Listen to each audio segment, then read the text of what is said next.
அந்த வட்டைக்கு எல்லாருக்கும் துணியை ஊற வச்சிருக்கேன், துவைச்சு போடு. ஏத்தே மழைல பெய்வு. ஏன் மழையில துவைக்க மாட்டியா? இல்லத்தே நனைஞ்சிருவோம்ல. நனைஞ்சா ஒண்ணும் முளைக்க மாட்டா. அவள துணியை துவைச்சுக்கிட்டு குளிச்சுக்கிட்டு வா. ஏங்க இப்ப எதுக்கு அவன கூடியா? அவியலுக்கும் ஏதாவது அழுக்கு துணி கிடக்கான்னு கேட்கதான் தே கூப்பிட்டேன். இருந்துச்சுன்னா 2 பேரையும் சேர்த்து வெளுத்துடலாம்ல. வெளுக்க போறியா?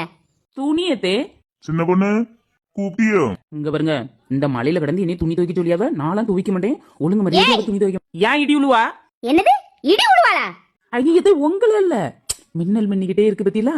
அதான் இனி அடுத்து இடி தானே உழும். அதான் இடியா உழுவுன்னு கேட்டேன். இடி உழுவா? வர்க்கீஸ் நல்ல அழுக்கு போற மாதிரி துவைக்க சொல்லு. சும்மா ராவிட்டு அந்த ஆள தூக்கி போடுறாம. அதான் ஒரு நாள் அடிக்க அடியில நல்லா அடிச்சு துவைச்சா தானே துணியில அழுக்கெல்லாம் போவோம். அதை தான் சொல்ல வந்தேன். பாதியிலே நீங்க வந்துட்டிய. நீங்க போவாங்க, நான் நல்லா அடிச்சு துவைச்சு கிழிச்சு காய போட்டுறேன். கிழிச்சு காய போடுவியா? கிழிச்சு இல்லத்தே குளிச்சு நல்லா அடிச்சு துவைச்சுக்கிட்டு குளிச்சுக்கிட்டு துணியெல்லாம் காய போட்டுட்டு வாரேன்னு சொன்னேன்.